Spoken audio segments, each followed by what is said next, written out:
What up, everybody? Y'all do me a favor, man. Like, share, and tag.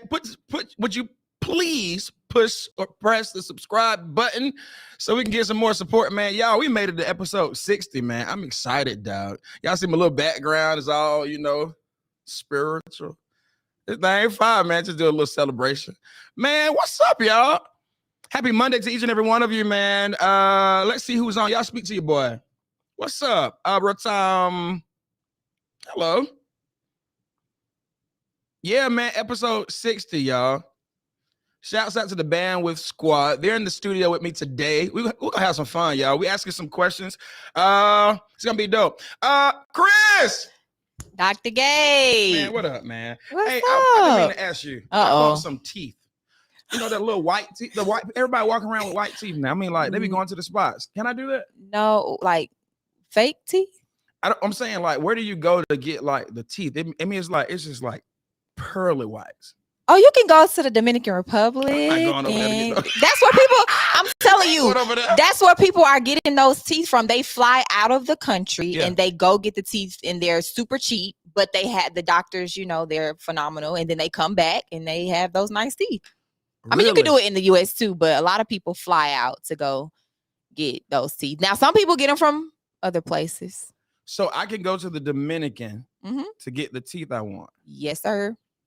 Some people get them offline. Man, watch out. To my Amazon. I'm sorry. Okay, I did not mean to say. No, seriously. But, some man, people stop.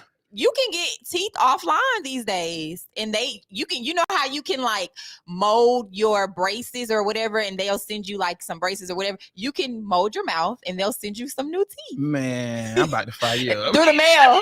Amazon will deliver them. If I find out any one of y'all got teeth from Amazon, what? No lie, though, Dr. Gabe, they not look good. ninjas on delivery. What? No, they look good though. Seriously, Man, stop. Some of them But y'all better not don't. ever let me find it They out. just too white, they like super. But I'm white. thinking about it, man. So pray for me, man. Lead me in the right direction. Anybody got some ideas? Y'all inbox your boy. I'm trying to get them teeth, man. You have nice teeth. Yeah, man. I want them to be like perfecto, my friend. You know what I'm saying? You have really nice teeth. Yeah, man. But I ain't satisfied, man. I want to be like the the Instagram people. They get veneers. You could just get veneers. That's another option. Watch out. I ain't with that. What you talking about? Veneers. No, your boy straight here. I don't know what that means. What that? It's only one thing going on. What you talking about? That's what all celebrities, they have veneers. What is that? That sounds like some foolishness. They're gonna shave your teeth down like little I monster thought you were talking teeth. about some pronouns. I thought you were talking about some them and they. No, this your boy. It's I. They shave. All right, I'm done. What's a veneer? They shave some. Well, not everybody. I've seen different methods, but some people will shave your teeth down like little monster teeth, and then they put a fake tooth over it. It's my like plies. Yes. But plies, if you get teeth like plies, sir, this those man fine. look. His teeth fine. I swear to God, this man words be coming out before he opened his mouth. I be like, God, they're pretty heavenly. I like his teeth. He has nice teeth. Okay. Yeah, but underneath, like, say if you took that tooth off, some people's teeth are shaved down like little monster teeth. So veneer, they have to shave your teeth down. Some people do. I'm not doing that. So if they ever fall out. So let me ask this question. Yes, sir. Go ahead. I mean this in the utmost respect.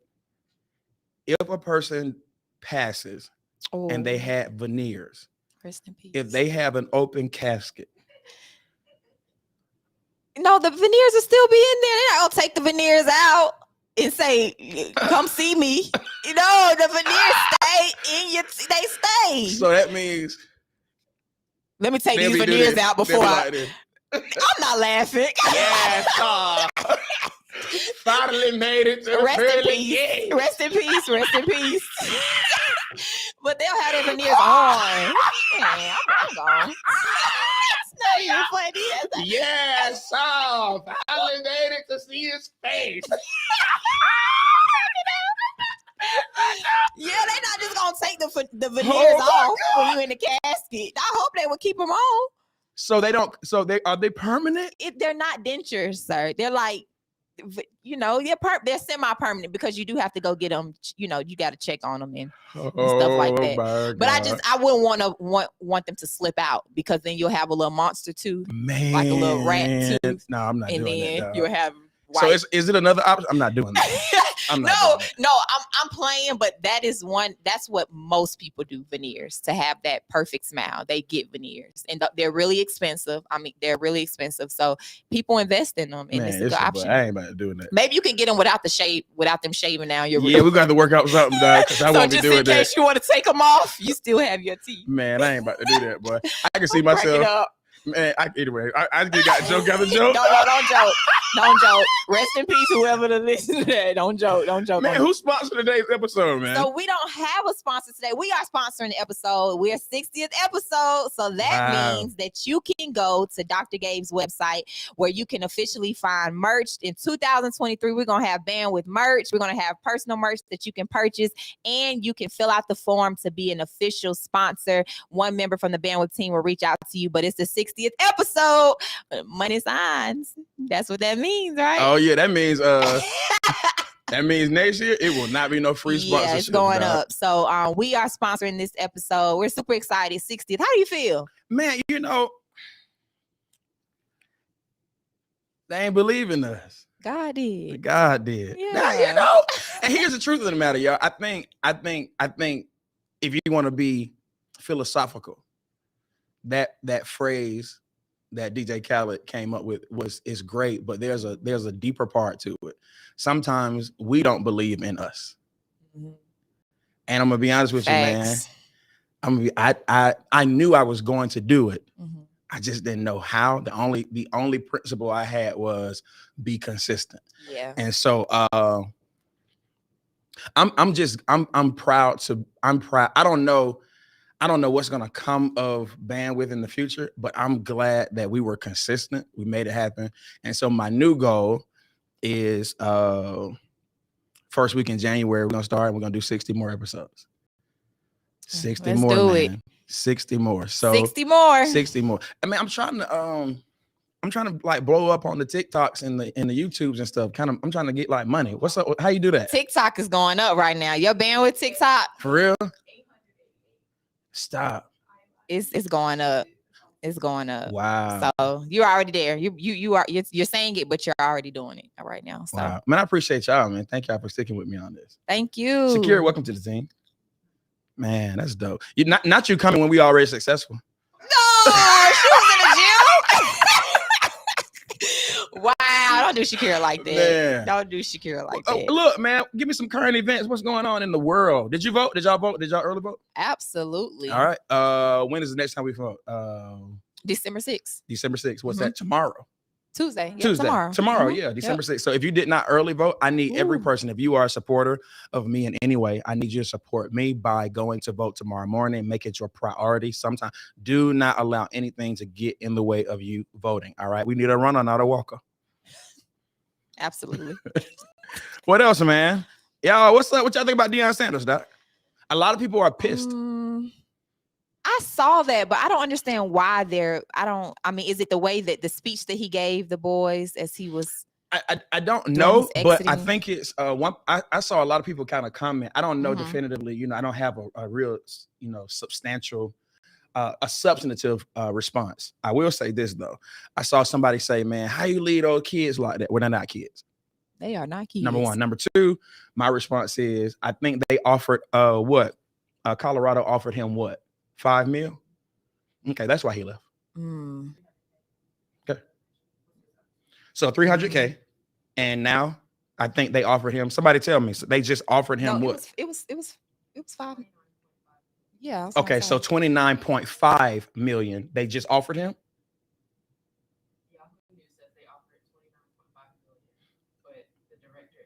They don't have the funds. Yeah, they don't have. I saw that clip. The director said that they don't have the funds, but they're going to get it. Okay. They know they're going to get it. So I think we need to understand that. I think we need to understand that 300. Okay, let me ask this question. I'm asking questions because I don't have all the information. Huh?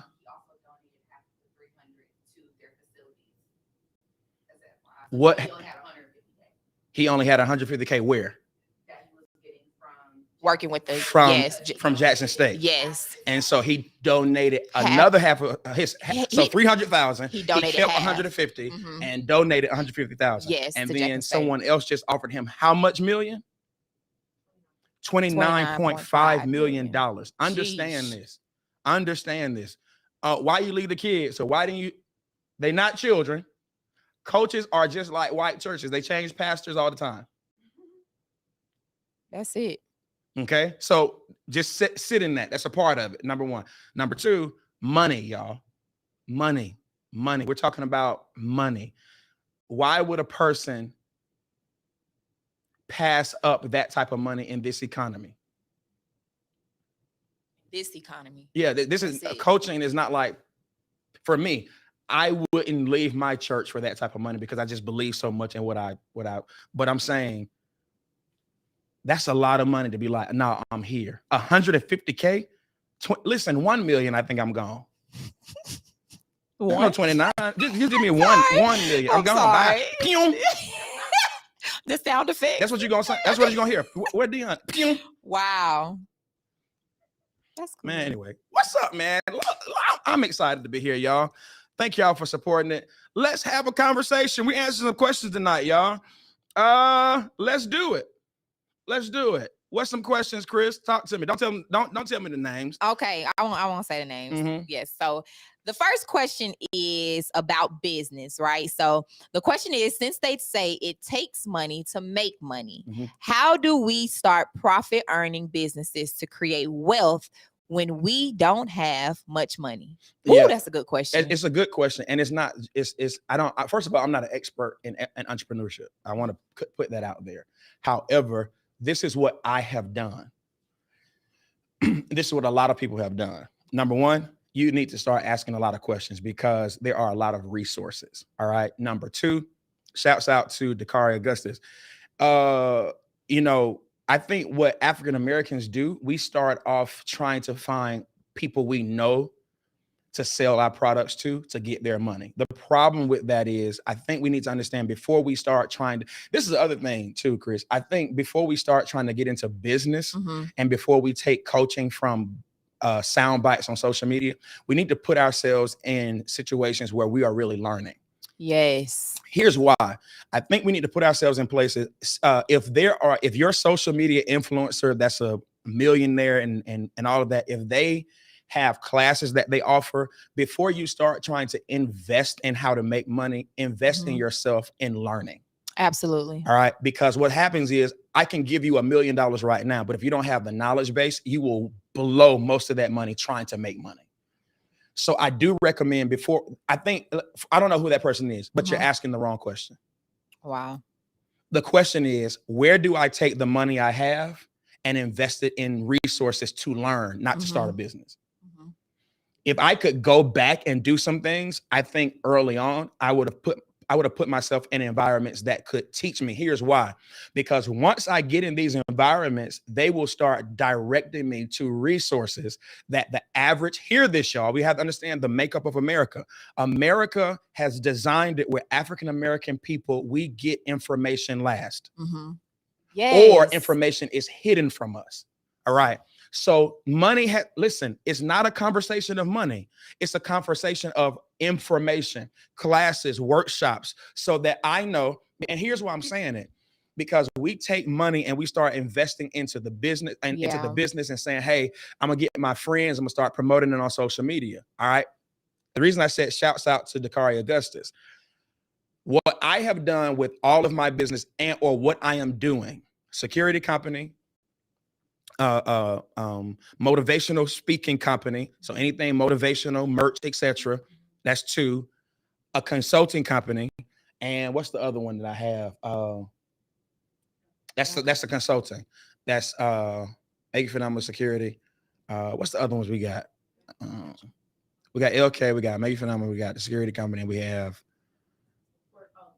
the vending machine. All right, cool. So check this out. So I have 4. Here's what I have not done. I'm not looking to my immediate environment for money. Yeah, that's it. I'm in an environment where people are doing certain things. They have certain expertise and they say like for example, my sister, I did a training a couple of months ago. And after I finished the training, my sister rolled with me to the training and she said, she was like, yo, you need to register yourself with the government.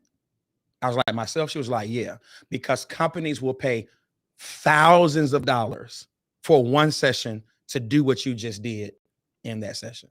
All right. So check this out. In my context, y'all, my context, when you're in the pastorate, when you go to different places, I mean, because in ministry, there's not a lot of money there. So churches will pay you.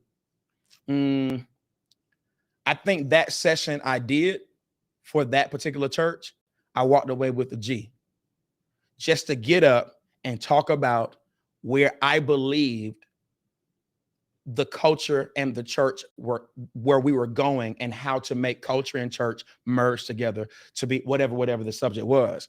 I made a G off of that, and I did not even speak. I don't think I spoke an hour. So so we get in the car. She said, first of all, that was phenomenal. Second of all, let's not be looking at going to any other church doing that unless you have a heart to do it. She said, if what's your gift, you should be a millionaire easily. Well, where's that money? She said, with the government. Then she started schooling me. She was like, the government has $1 trillion a year that does not roll over. That's sitting there waiting on people to register themselves or their companies with the government to just, all you got to do is get the process. Matter of fact, I'm not going to say all you have to do. You have to go through a process. Yeah. It's a tedious process, but all you have to do is go through that tedious process. Now you're registered with the government, federal and state, bid on contracts after you do it properly, bid on contracts. And so she was telling me a story about this particular lady that is registered with the government. She's been registered for a long time, A, B, C, and D. She was homeless, kids, blah, blah, blah, blah. Her goal was to save $10,000. And so she was like, she said her and her current husband prayed and said, Lord, I need some new goals because we've already saved over $1 million. Not made, saved $1 million. So if you saved $1 million, how much money have you made? Exactly. Whoa. So get this now, off of government contracting. She said she had a friend that had a security company. Now, y'all know I'm former police. So that registered with me, had a security company, told him to register his company with the government. Hear this. And he didn't do it. Several years, I think 3 years, he finally did it. His first contract, he landed $70,000. Get this, $70,000 a month, not a year. Just by registering with the government. What's my point? My point is, in your context, you will use other people, your immediate environment, to try to make money off of.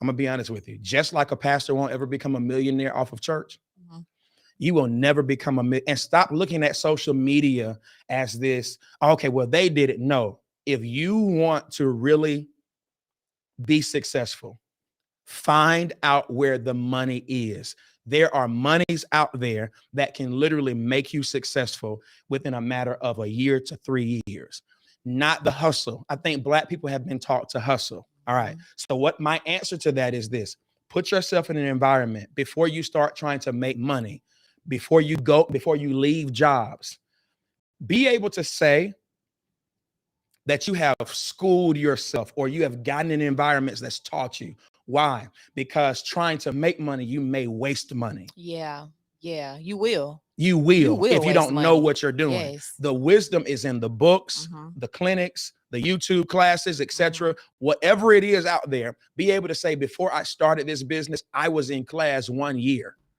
What class? Every class I could think of. I was in school. I learned where money was. Do you know listen to me, Chris, listen to me. And that 10-minute conversation with my sister, because she's currently, I think she's already registered. Her business is registered with the state. So she wasn't just talking, she did it. So that one conversation, that exposure, I'm not trying to make money off my church. Like, oh, I'm gonna sell this for my church or I have not called any other pastor to say, hey, I do this, pay me. I don't want to come to churches to make money. I want to go to churches because I'm passionate about it. But if I want to take people's money and charge them the most I can charge them, I'm going where the trillions of dollars are. That's it. but I had to get in that environment. So I believe before you start trying to figure out how you can make the money, try to figure out how you can put yourself in a learning environment for 12 months and then transition to making money. So I will say, that's what I would say. The other thing I'll say, just because it's kind of coming to my mind, what I have done was I've taken my full-time job and I have scaled down my overhead to invest more into my business. That's good. So it depends on how serious you are about business. Yeah. So you can't live this lavish life and start a business at the same time. Absolutely not. So if you want business, you can't be you got to sell all your Gucci stuff. Woo. You got to sell all your bags. You got to do all that type of stuff. You have to do all of that type of stuff if you want to start a business, because unless you're making $100,000 and you can invest every month $4,000 or $5,000 into your business, whatever, you need to go ahead and scale it back so you can take your money from your job and dump it into. I'm telling you, man, you want to be at the end of the story of your success. You want to be able to talk about how you paid a price, not just how you made money. And that's what's missing from these phenomenal stories that we're having, that we're hearing on social media. Nobody is telling us about like, for example, I met David Shands once. I met him one time, and he was telling the story about how he had Sleepers for Suckers, but that was in a mall. But he worked at the Cheesecake Factory too. And so those are phenomenal stories about how you become what you are. If you are not willing to scale it down, live at a lesser level so you can invest in your stuff, you're not ready for business, dog. You got to be able to tell the story of how you sacrificed financially to make the money. So that's my answer for that. That's amazing. That's it. That's free game right there. Wow. I'm just a little preacher on now. Oh God. The next question is, I've been single, married, divorced, and everything you can think of. To you, what is the importance of encouraging mental health, counseling, life coaching, and therapy for self-love and not just praying it out? Read one more time. I've been single, married, divorced, and everything that you can think of.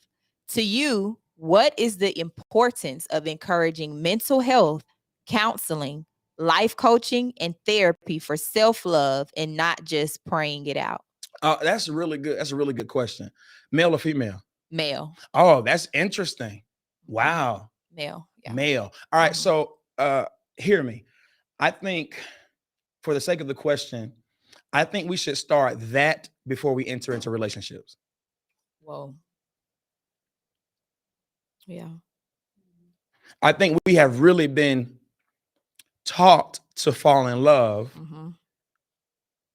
with a person, and it's just been suggested to love yourself. I think we've been taught to fall in love with a person, meaning this: one day you're going to get married. This is what you need to do if you're going to have a partner, A, B, C, and D. That same energy and passion towards preparing for a mate or a spouse has not been invested in the principles of loving oneself.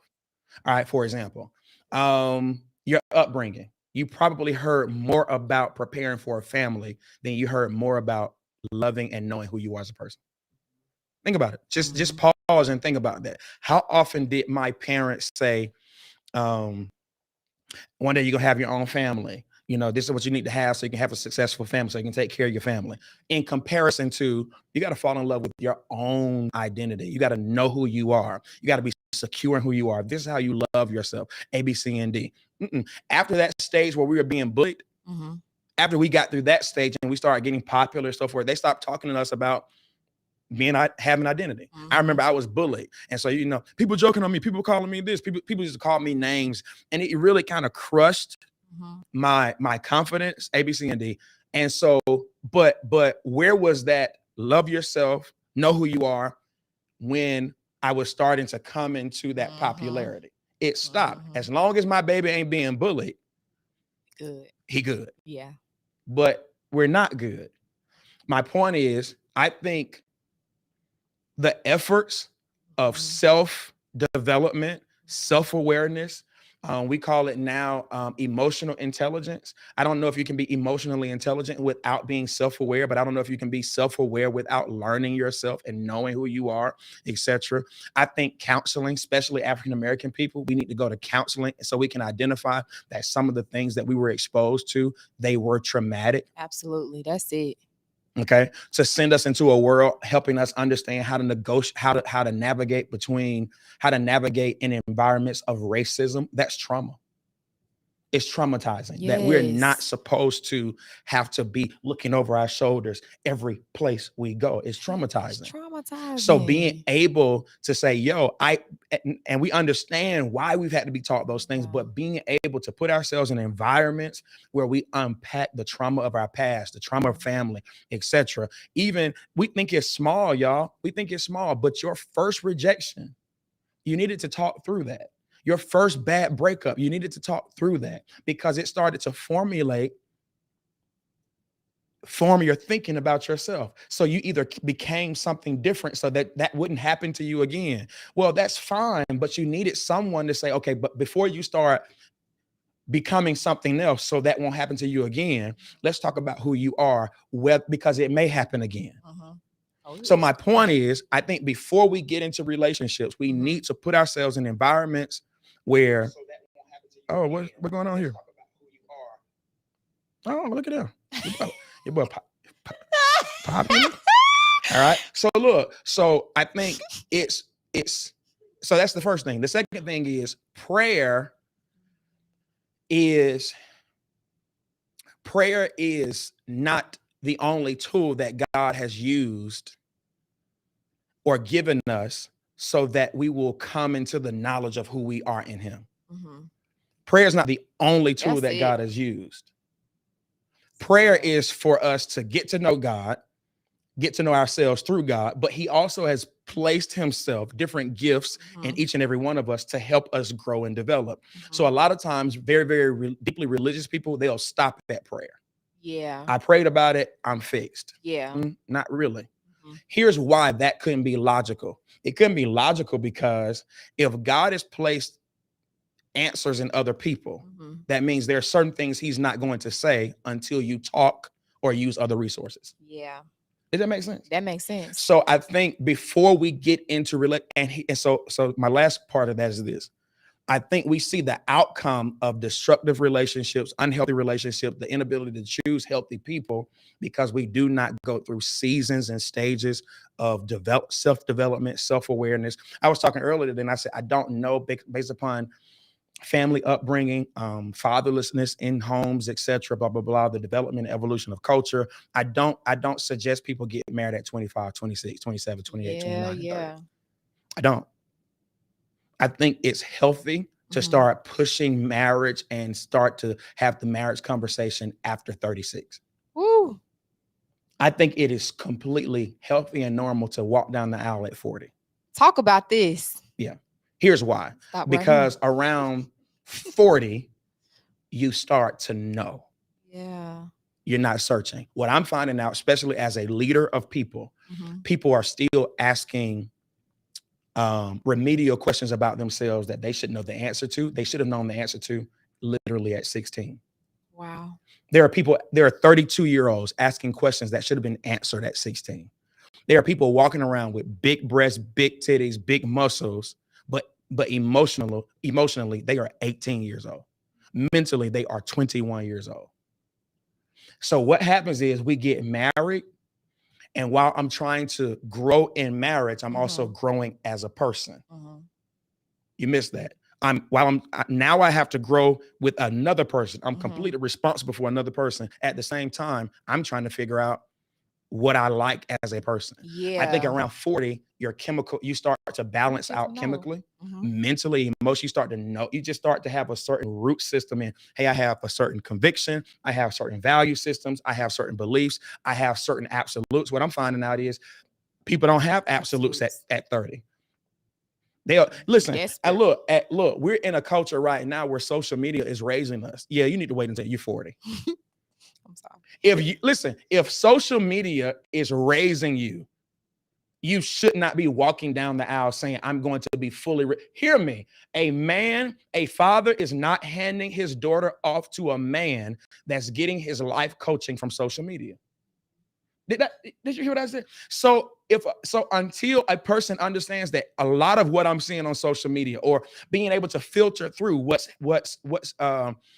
temporal and what's temporary, you start really knowing that, that sounds really good, but it's a backstory to that. You start really being able to perceive and see what the foundation of certain things really are at 40, knowing who you. So I think that, digressing there, I think what we need to start doing is, before we start getting into relationships while we are full of trauma, baggage, all this stuff, before we invite people into our spaces, we need to seek to be healthy. And what do? What are you doing if you're 30 years old and I ain't married yet? Good. Have you gone to a counselor? Ooh.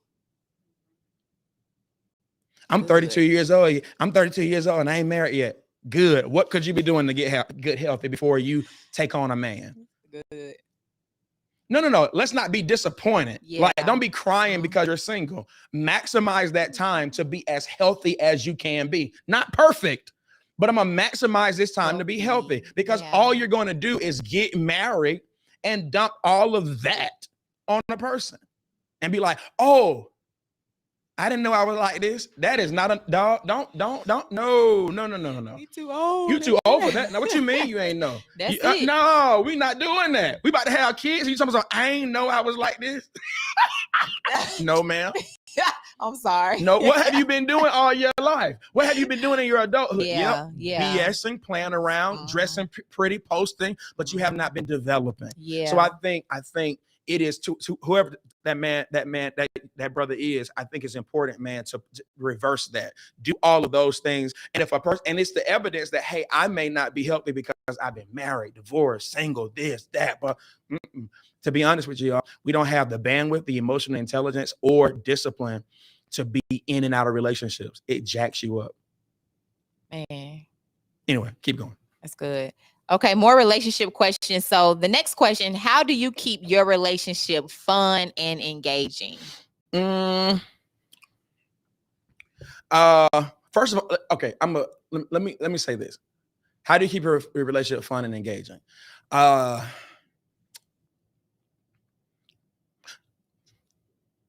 Let's do this.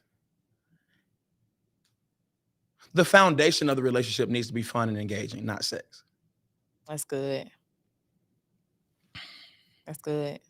That's just it. The foundation of it. Yeah. Fun and engaging starts when I start to see if we're compatible. Do we like the same things? Do we enjoy the same things, etc.? When you start off having sex, that becomes the glue. And here's what's so interesting. You don't even know it until the sex ends. You don't really know it until the sex ends. All right. So I want to kind of give that. I'm doing that for the audience. Fun and engaging needs to start first, way before the sex, because the sex is the glue. Woo. Let's start there. All right. Secondly, I think it's important that we consistently have conversations, and not conversations about the world and society and, philosophical conversations and stuff like that. I think we need to prioritize getting to know one another. Now, here's what I'm finding out, y'all. I'm finding out that people are talking, people are not listening and asking questions. I think we get over familiar with people in relationships. Hear me. I think we get over familiar and we assume that we know a person because we knew a person. We assume that we know a person because we knew a person. I knew you last year, but you are hopefully, prayerfully, you are constantly evolving. I've been saying this since I was, young. I've been saying things like this. You need to find it. You need to make it a ritual to ask her favorite whatever, because last year her favorite color was purple, green, yellow. Well, this year her favorite color is something else. And what happens is and this is what fellas, let me holler at you. There's this guy on her job. Woo. That's paying attention to her new favorite color. He walks up to her and he says, man, your favorite color is yellow, isn't it? Yes. How you know that? It right? is. The danger with that is this, y'all. The danger of somebody else recognizing her favorite color is she's going to immediately say, well, my man has not even said anything about it. And or you, bro, you bring her a gift and it's her previous favorite color. But this new cat recognized that she has a new favorite color. Game over. It's done. It's over. You can just go ahead and you can call it. It's over. It is over. It's done. It's over. All right. What's my point? My point is this: consistent conversations, getting to know a person. Hey, what do you like? What do you enjoy? Am I loving you correctly? What can I do to make you happy or happier? Except I think you say happier. Can I say happier? Yeah. All right. Number 3 to that, and we got to move on. Number 3, I think research is important. Research different things you can do consistently to make it fun and engaging. What I mean by that is this. I have 4 perspectives here. Research what we can do on a weekly, depending upon the dynamic of your relationship, on a weekly basis, especially if you are in these busy phases. I think we understand that it's phases too, y'all. Phases and stages in relationships. When you're young in your relationship, the priority is not like, it's the priority is to grind. We got to make the money. We got to look good. We got to have what so forth. But I think you need to make time to consistently make a relationship fun and engaging by doing the research. It's simple, y'all. We can do this. Let's try this. That leads me into my next response. Anything that takes us out of our norm keeps it fun and engaging. Any activity that gets us out of our norm. For example, the movies is cool, but I learned this from my dad. Going to the movies, that's cool. But one of the things you're not doing at the movies is conversating, having a conversation. You're not really engaging with one another. So we can go and see a dope movie, but we need to find somewhere in that activity where we are engaging with one another. It gives you the ability and the time frame to learn one another. So I think coming up and find, listen, I'm not that guy. I'm not the guy that's going to be like, what can we do? So that may be the other person's responsibility to say, all right, let's do this, let's do that, because I'm not going to do it. That's not what I'm thinking about, but that may be her responsibility to come up with different activities that we can do, because that's not just, I don't think fun and engagement. I think let's get to the money. So, all right, cool. You keep us consistently having fun and engaging, etc. And I'll participate in that. So I think it's important to strategically, everything takes strategy. I think relationships should be strategized. If in fact you want to keep a relationship vibrant, healthy, engaging, fun, etc., there needs to be strategy, etc. And so doing the work and doing the engagement to keep it there, doing the research, finding out different things that you can do to keep that relationship spicy. And I want to emphasize this. Don't just do things just to do it. Ask your partner, your spouse, whatever it is, because y'all got some different stuff going on now. Ask them, hey, what do you like? What can I do better? And then vice versa. All right. That's good. So the next question is, what do you think about online dating? What do you think about online dating? I just told you. It's a no. I mean, no. For me, for me, I'm not doing it. All right. I'm can I be honest? I'm too smooth for that. What about a person that says, like a female, for example, I don't go anywhere, I don't do anything. This is how, this is how I'm going to find my person, because I work and I go home and I work and I go home. What do you say to that person? You may need to change your routine. That ain't my fault. It's more to do. But no. All right. So straight up, all jokes above. What do I think about online dating? I think it's a way of culture now, right? I think people are doing it, and I think people are finding people, etc. Getting married. Here's what I'll say: people are getting married from it. Having children, having a long. So if it works for you, it works for you. I think what we need to do is put boundaries and precautions in place. That's my only issue with that. Just make sure you're safe. Put those boundaries in place. Put those precautions in place. filter out, vet people. Here's what I would suggest to my online dating people. All right, date online first. You heard me? Yeah, that's Date good. so if I'm gonna find you online and I can't see you in an environment to kind of get your vibe, catch, you can't being in the same environment, you can kind of catch, so forth. But online is a little different. So what I would do is this: date online first. If I'm gonna find you online, we can't meet, and we can't meet for a few months other than online. Yeah, We're gonna go out on. We're gonna eat online. yeah.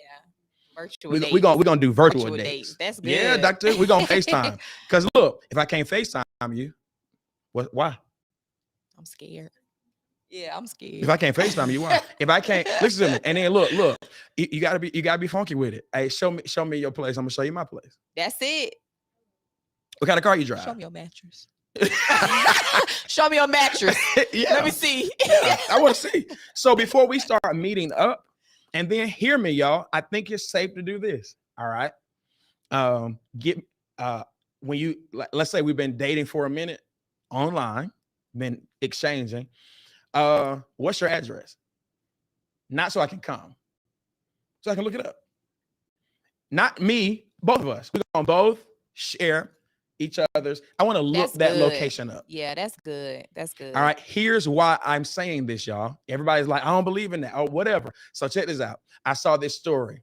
Buddy was dating a shawty online. His friend was like, man, don't go there.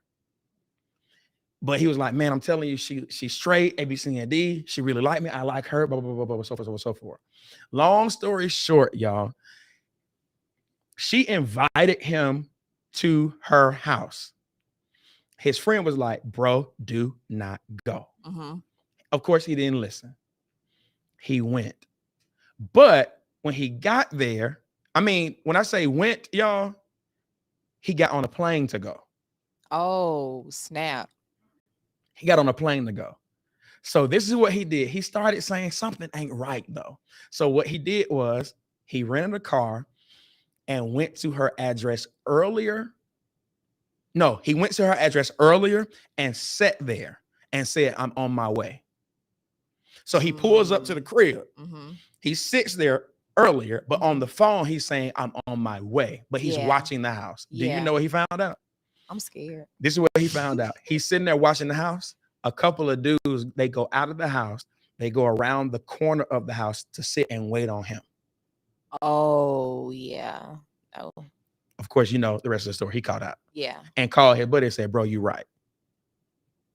Wow.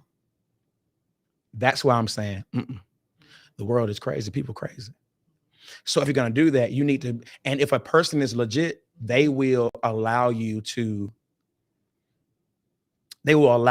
have those precautions. Yeah. But if somebody always remember, y'all, if you don't have time to think, meditate, and pray on something, it ain't God. Yeah. So if a person doesn't give you time, it ain't God. If a person wants to do it now, we got to do it now. We got to do it now. Come now. I want to see you now.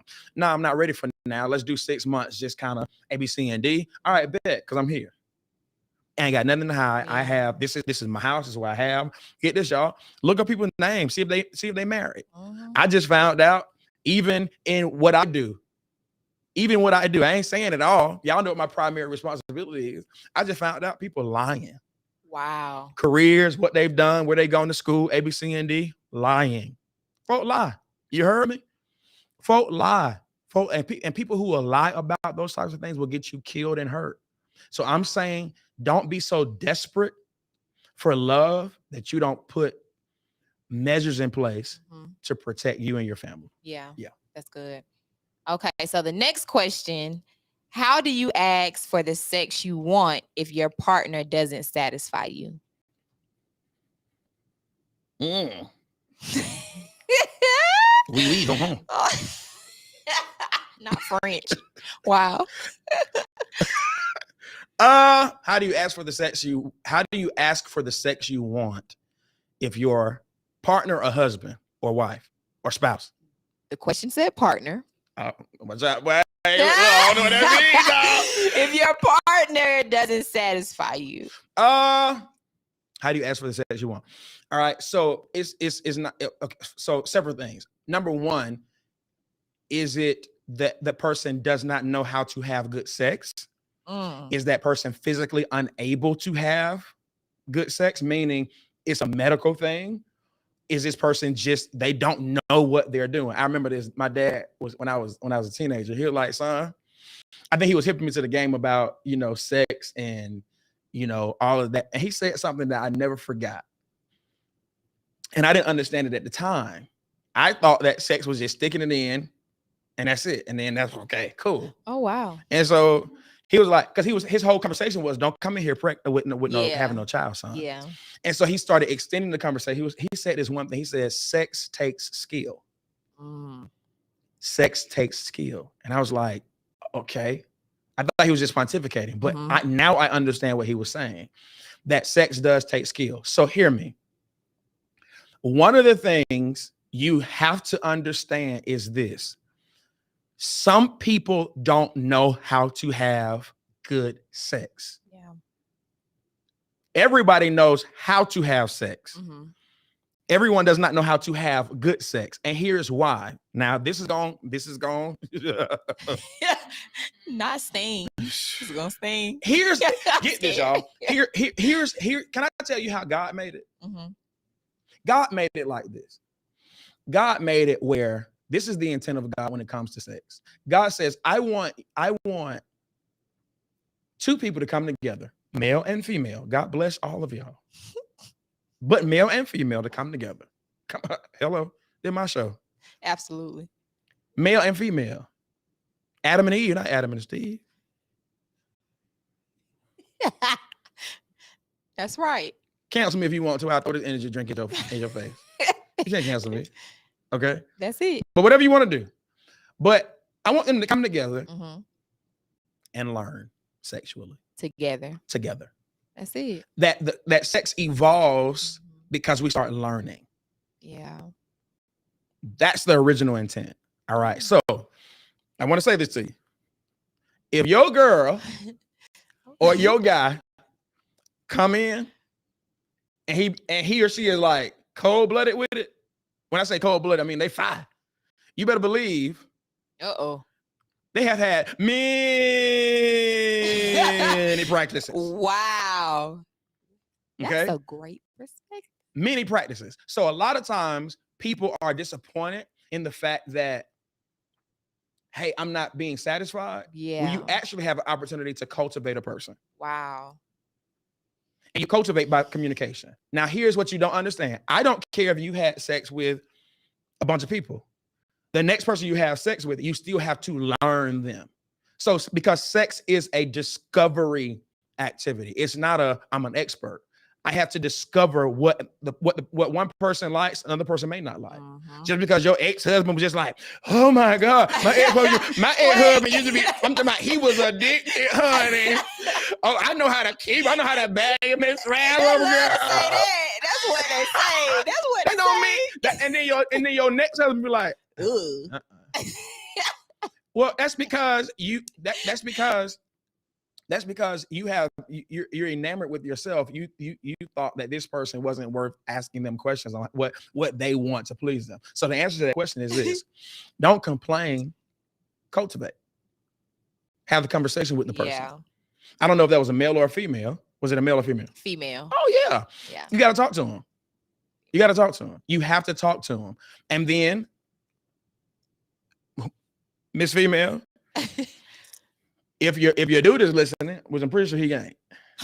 Because you asked the question. Or he don't know. He listening and don't know. That's not even funny. But listen, but I'll say this though. Brother, understand this, man. Your spouse, you have to learn her body. Ladies, you have to learn his body. You dig what I'm saying? So don't go in just having sex, because that's going to hear me. Here's why it's important to married people. It's important because if you don't communicate, if you don't cultivate by communication, you're going to open and you keep walking away unsatisfied or dissatisfied. Yeah, the boy be learning. You walk away dissatisfied. It opens the door for adultery. Yeah. When the truth of the matter is the answer was just patience and cultivating. But cultivating has to come through conversation. Having conversations helps you solve that problem. That's good. And if a person refuses to change because after you have the conversation, and be very, very pleasant. Let me talk to that lady. Be very, very pleasant. You will hurt his ego. If you will destroy his ego if you say you don't please me. Oh, don't do that. Yeah, let me stay there. Yeah, I don't want you to just go in and say, I need to show you how to, because you don't know what you're doing. Don't do that. It's gonna be bad for you. Skillfully with wisdom, tell your husband. Make suggestions. Yeah. Don't ever say you don't. Don't ever say you need to. Don't ever say that to a man. You need to do this. You need to do that. Babe, do you think you could do more of this? I like it when you do this, etc. And watch what happens. That's good. And then when it works out in 6 months, call me. Give me a good review on my podcast. That's it. Okay, so this is switching gears a little bit. A person asks, how do I overcome the battle between choosing what I want to do, business and employment, versus operating in my purpose? Ask a question again. How do I overcome the battle between choosing what I want to do, and they put business, employment, versus operating in my purpose? Yeah, understand that those are not always interchangeable. We need to stop that. Purpose will not always be provision, and provision won't always be purpose. All right. So I don't know if this person's a Christian. Are they a Christian? I'm not sure. Not sure. Person. Oh, heathenist. Heathenist. Deep. All right. So I'll speak from a biblical context, right? Because I just like doing that. Paul. Let's say for the audience that's not churched, there's this guy in the scripture by the name of Paul. His name used to be Saul. He met God, had an encounter with God. God changed his name literally to Paul. Okay. Paul is, based upon history, a very philosophical man. So he's not an idiot. He's not unlearned, if you will. Very, very smart guy. He's equivalent to a guy that you will meet that knows more about the Bible than you do, but is not a believer or a follower of Christ. In his Saul day, he has an encounter with God. He becomes Paul. Okay. So he becomes this apostle. When I mean an apostle, he's given this grace and this assignment by God. And so the title apostle means sent one. So he's an apostle and he's sent out to build churches and mature people in Jesus, etc. Right? But that's his purpose. That's his destiny. Yeah. But that's not his provision. His provision is a tent maker. He made money by building tents. He took that money and funded his purpose. So he was able to operate in his purpose by his provision, and they were two different things.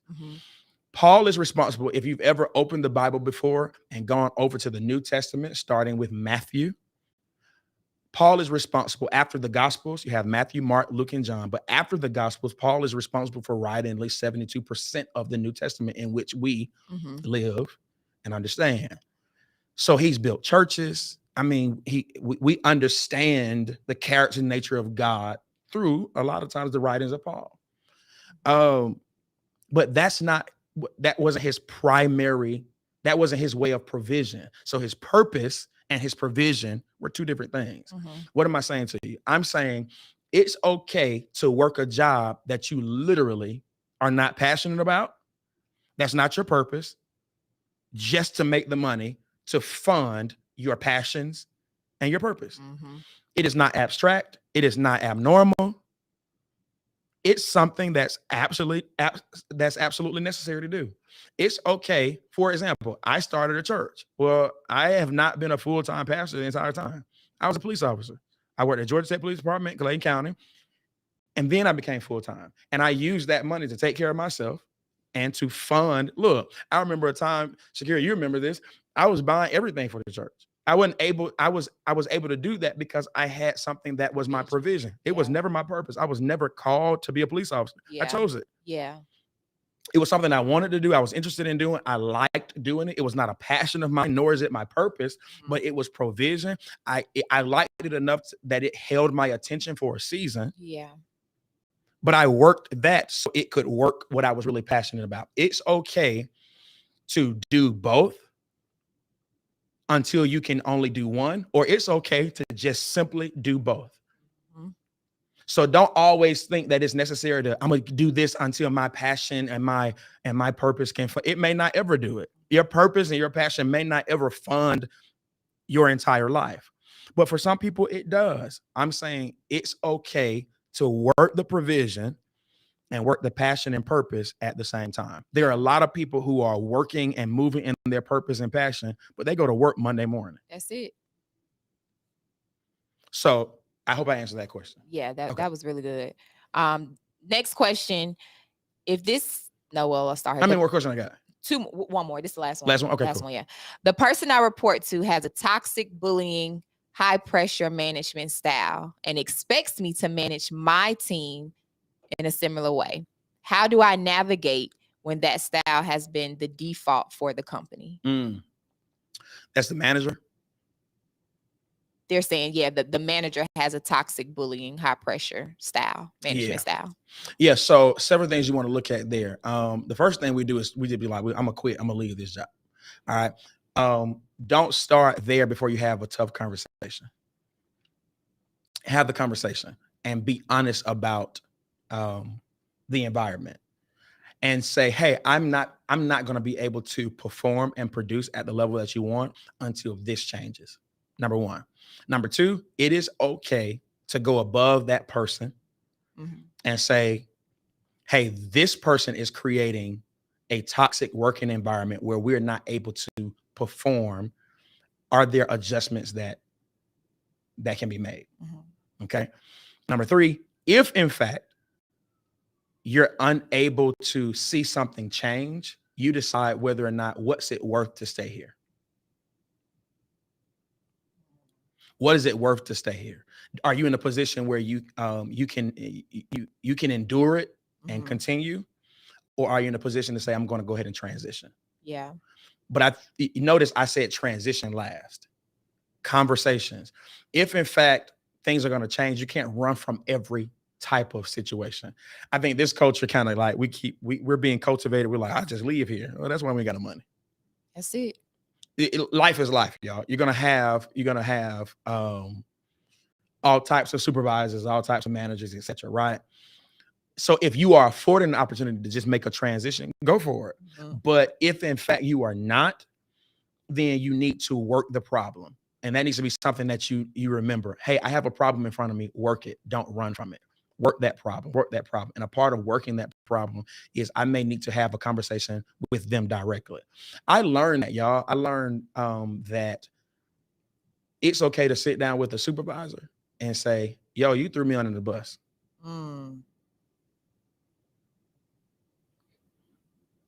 Like you, and can I be honest with you? I had a situation that happened at my old job, and I was the scapegoat for the entire team. I was the weakest link. You know why I was the weakest link? I never spoke up. Wow. So they used me. I said, all right, he's the weakest link. We're going to use him. Well, I learned through another person that had been there years longer than I had. I said, Powell, you got to go in that office and talk to him. Wow. And I had a conversation, and that person never messed with me again. After I had the conversation and said, look, this won't happen again. You won't be able to do this, blah, blah, blah, blah. This environment is this. This is why we're not this, blah, blah, blah, blah, so forth, so forth, so forth. So it's okay to have respectful, non-combative conversations to get things, to see if things change. Yeah. If in fact they don't, go to a person superior and say, this is what's going on in this environment, and this is why we are not performing at the highest level. And if in fact things don't get better and it's something that you cannot endure, go ahead and prepare your transition. That's good. If you can. Yeah. That's good. Yep. That's it. That's it. Yep. Man. Want one more? One more? Oh, yeah. Stop it. One more. Okay, one more. My bad. So if this hasn't been done yet, how should CEOs assess their teams and businesses prior to going into the new year? Yeah. So what I just did was, as a pastor leader / CEO, I just sent out a survey to our parishioners about what we're doing. That's good. I need to know how well we are performing. I need to know what people want. I need to know what people need, what people expect. I don't know everything. CEOs, you need to understand that you can say what you want to say. You don't know everything. You don't know how all of your management are managing people. You don't know how people are. You don't know how your managers or your supervisor, your leaders are making other people feel, because people will never do that in front of you. They're going to always present the best presentation in front of you, and then will leave you and totally, create a present another perception, etc. So before we have that conversation, let's figure out what the people are saying. Let's talk about our customers. The customers will tell you about what's going on with your employees. The truth. They'll tell you the truth.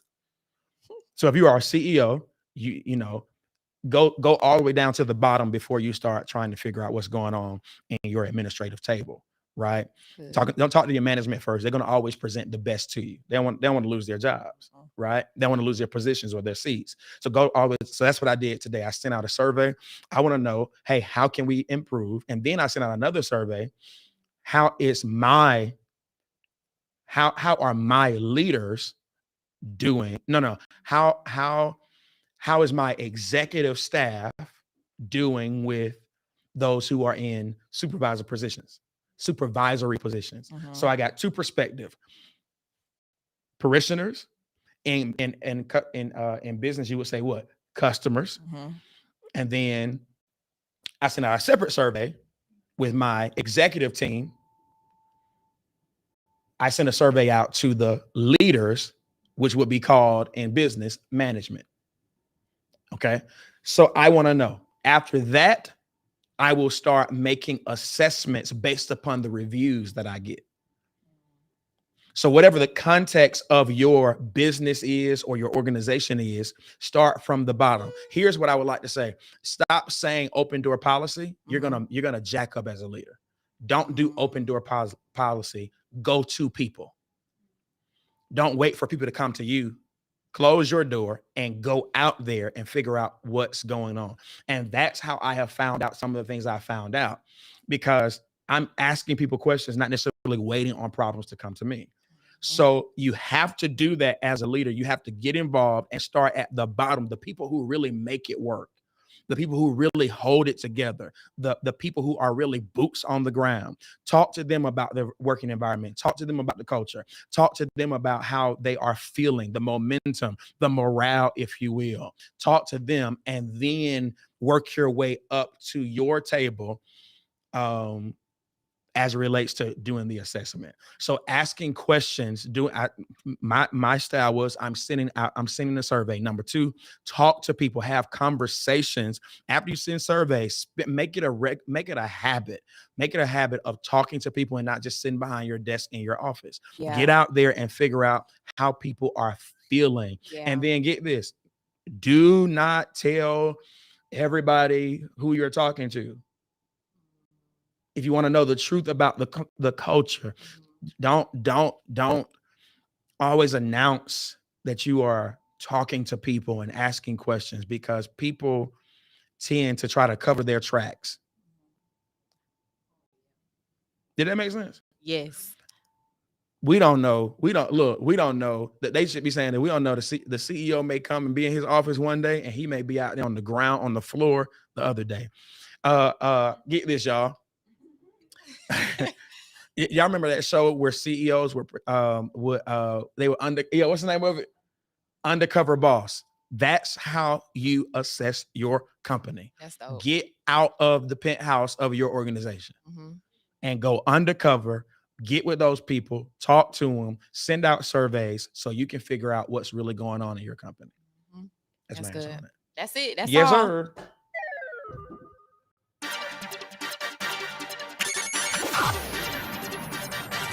Welcome to Bandwidth, yo. Go and be great. Whatever you do, don't forget to be a lion. Too easy.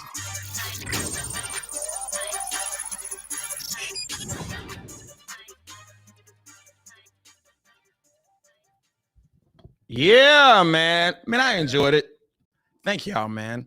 Happy 60th episode? Woo, 60th episode. All right, so let's go ahead and establish the date. When are we coming back, y'all? What's the calendar, man? January 9th. Yeah. I'm giving the whole team a break, including myself. And we're coming back with a new background, new content. Yeah. What email can they everything? Can they let's just give them the business, y'all, real quick. What email can they use if they have ideas and questions and they want to sponsor? We are charging. Definitely we are charging. We ain't doing it for free this time. And we're gonna have some merch available too. A lot of stuff. What email is it? Get in the mic and tell them. It's info@gabrielpowell.com. .co. Info@gabrielpowell.co. So you ain't been here in a minute. .co. That's what I'm you ain't been here. You ain't been here. That's the problem. Let's not do this. That's the problem. We live. We are? I thought I pressed in. No. I didn't press it. We live. We live? No, I thought let me see. I was off. Oh, we live.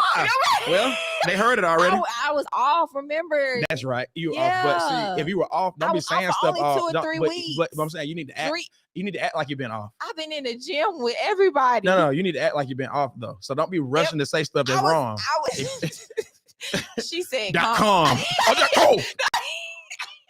I'm about to go. I was off for 3 episodes. Y'all are doing me so wrong right now. 3 episodes. We've been here, man. We've been grinding. I haven't been grinding. Mm-mm. Whoa. 3 episodes. It just feels like 10, huh? Yeah. It was 4. Wow, 4 feels like 15. So out of 60. Out of 60. So you've been gone a month. Yes, but you came back the day that we celebrated. I came back 2 weeks ago. Did you? Yes. You guys gave me time off. Why is this like, can we end the live? Is it over? Are they still on? My bad. I thought they'd be logging off by now. Please log off. Please. So what with someone that's well informed, give the email again. Info@Gabriel. See? See? No. See? Oh, so next year I'll be looking for new staff. Not I'm fired. Not I just got fired on live. Wow. Info@gabrielpowell.co. Info@gabrielpowell.co. It's going down. 2023. I'm here to stay forever and ever. Not a commercial. Yeah, this gonna be good. All right. So yeah, man. Everything gonna be new this in 2023. Appreciate y'all, man. What else? Anything I need to tell them? Stay tuned. Thank you. Oh, that was really good. Stay tuned. Yeah, if I say anything I need to tell them, all right, I'm logging off. Stay tuned. I'm logging off. Good night, everybody. Good night. That's what you want to say. You use your moment to say, stay tuned. Not subscribe, not press the subscribe button. Not, hey, we're going to be sending out information about merch, episodes. Stay tuned. All right. All right. Welcome to And what, you on the radio before? This is really what radio station were you on? I'll be sure never to listen to that one again.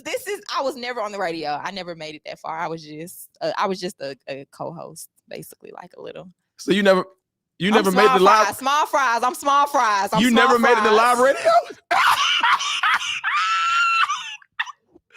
Oh my God. I made it to live, but I just never had my own show. Oh, my bad. Yeah, I'm lying. I'm lying, but I am. I was small fries. I never made it to the big. This is my moment. It's my moment. Welcome to Bell.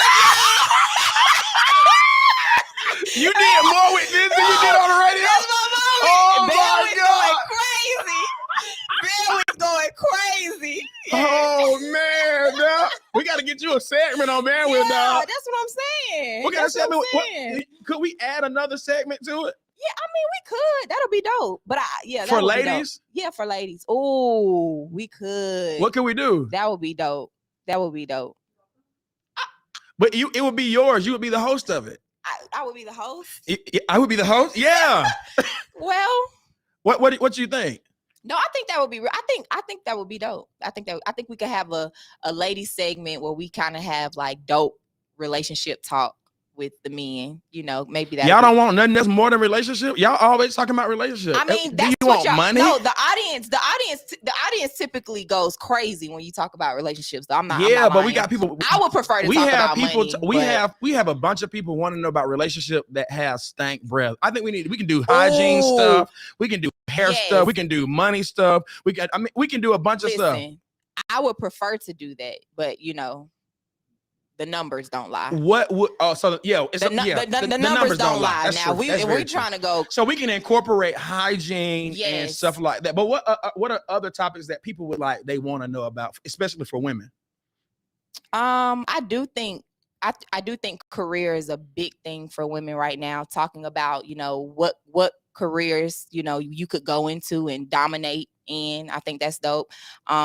Business is always a great topic for women, right? Especially right now, women are killing it in the business, the area of business. You could do. Listen now. The hygiene thing would go crazy too, because I don't think a lot of people talk about that. Nowadays on social media, you just see like what a woman, demands in a relationship, but you don't necessarily see people talking about what a woman should look like, you know, what we should embody as women. I think that would be great. We could do that. I think we should do it. Let's do it. So let's add another segment to Bandwidth, man. It'll go live another night. Yeah. I'll do Monday. It'll go live another night in the studio. I'm gonna convert this room. Each wall will be a different show. Okay. Oh. Each wall will be a different show. So I got to spend more money to get more equipment, but we're gonna do it like that. So you're looking for another host too, for maybe another show, possibly. Start giving me ideas. I get ideas. Okay. Yes, sir. All right.